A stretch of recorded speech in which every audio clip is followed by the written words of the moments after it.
یعنی وہ حضرت علی کا پھر سامنا بھی نہیں کر سکے, میدان جنگ سے واپس چلے گئے. تو بعد میں حضرت علی کے فوجیوں میں سے ایک بندے نے جا کے پیچھے ان کو دھوکے سے قتل کر کے تو لا کے تو سر حضرت علی کے سامنے رکھا. تو حضرت علی نے کہا کہ زبیر کے قاتل کو میں دوزخ کی بشارت دیتا ہوں, کیونکہ زبیر جنتی تھا. تو وہ شخص پھر حضرت علی سے ناراض ہو گیا کہ ہم نے میں نے تجھے حکم دیا تھا, جب میں نے ان کو جانے دیا تو نے یہ کام کیوں کیا؟ تو وہ پھر خارجی ہو گیا. اور یعنی یہ وہ محبت تھی, وہ جہاں محبت تھی وہ نظر آتی تھی.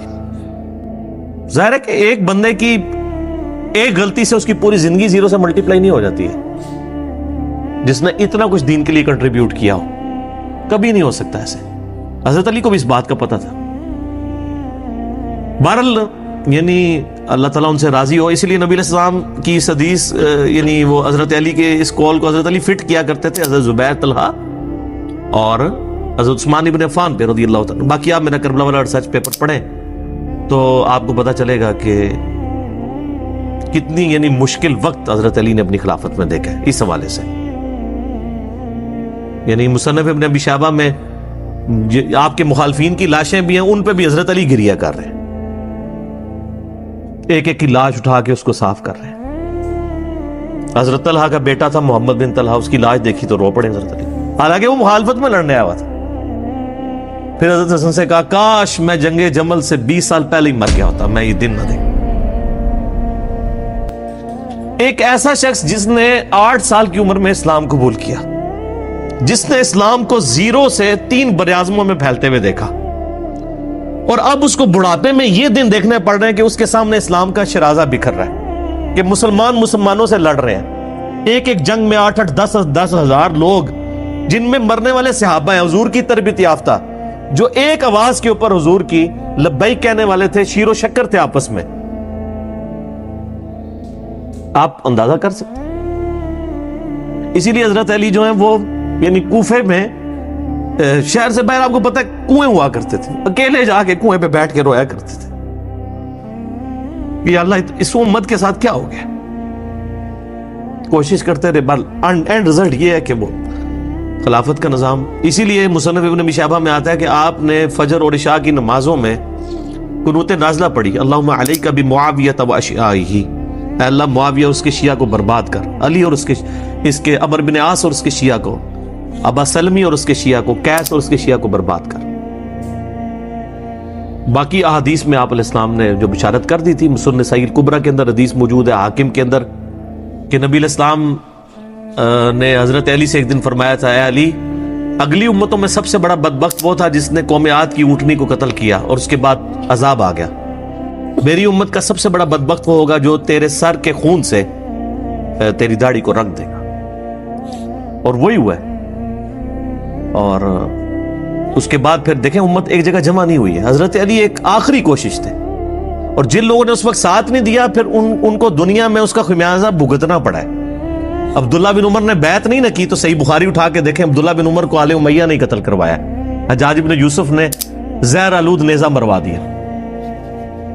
اور حاکم کے اندر مجموع الزوائد کے اندر موجود ہے, حضرت عبداللہ بن عمر آخری عمر میں کہا کرتے تھے کاش میں اس وقت علی کا ساتھ دیتا اور یہ خلافت کا نظام تو بچ جاتا. کیونکہ کئی لوگ بیچ میں نیوٹرل ہو گئے تھے جو پھر ساتھ نہیں دیا, تو اس کی وجہ سے پھر حضرت علی کے چونکہ اب پاس اتنی مین پاور نہیں تھی کہ اس سسٹم کو سنبھال سکتے, بال پھر وہ شہید ہو گئے اور پھر معاملات آگے. صحیح بخاری میں حدیث ہے, نبی علیہ السلام کے پاس واشی آیا فتح مکہ کے موقع پر, اور وہ واشی کون تھا؟ قاتل حمزہ. ہائے ہائے ہائے. حمزہ نبی علیہ السلام کے صرف چچا نہیں تھے بلکہ بھائی بھی تھے, دو شریک اور ہم عمر بھی تھے, دوست بھی تھے.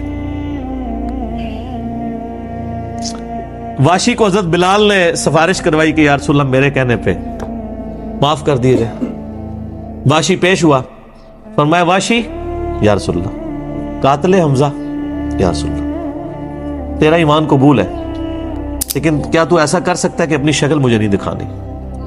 ہائے ہائے ہائے ہائے. یہ وہ شخص ہے جو حریص علیکم بالمؤمنین رؤوف الرحیم ہے,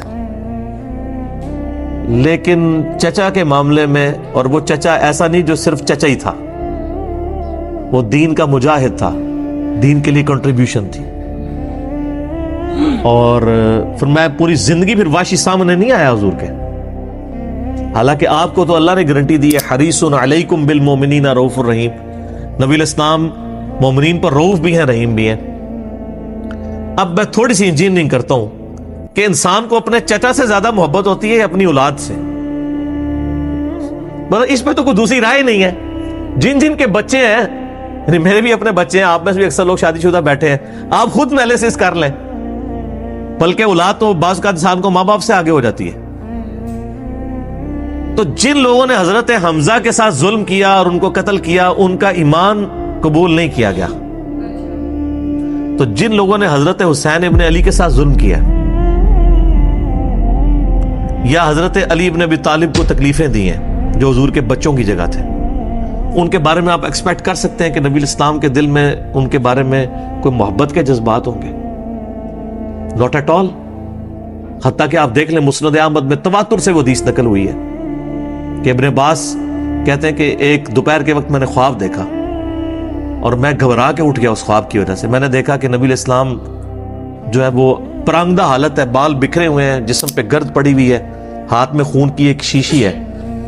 اور میں نے کہا یا رسول اللہ میرے ماں باپ قربان, آپ کی کیا حالت ہے؟ تو فرمایا کہ یہ حسین اور اس کے ساتھیوں کا خون ہے جو صبح سے میں کربلا میں سمیٹ رہا ہوں. اور یعنی یہ ایک اللہ کی طرف سے دکھایا گیا یہ تشبیہ, یعنی ایک لادہ سے ایک محکمہ خواب کے محکمہ بالکل الگ سے. آپ مجھے خواب میں آئے تو آپ کو نہیں پتا ہوگا کہ آپ میرے خواب میں آئے. یہ اللہ تعالیٰ تمثیلاً دکھاتا ہے. اور نبی الاسلام کو خواب میں دیکھ رہا ہے کون؟ صحابی. تو وہ تو کنفرم ہے, بخاری مسلم میں حدیث ہے جس نے مجھے خواب میں دیکھا میری شکل میں شیطان نہیں آ سکتا.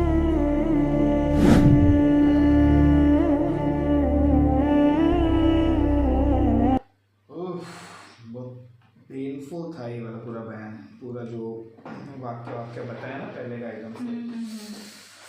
میرے کو بھی بہت ایسا جب انہوں نے بولنا شروع کیا نا تب بھی میرے کو اتنا ایسا لگ رہا تھا نا کہ میں وہ چیزیں نا ایسا امیجن کر رہی تھی. ہاں کہ کیا ہو گیا, کیسے ہو گیا اینڈ آل. جیسے وہ زخم کا ہاتھ تک جاتا ہے اندر, اور پھر وہ قصہ کہ وہ ادھر آئے تھے لیکن بھیج دیا, پھر ان کے ایک سپاہی نے جا کے مارا. وہ اتنے طاقتور ہے کہ کوئی ان کے سامنے مقابلہ نہیں کر سکتے تھے.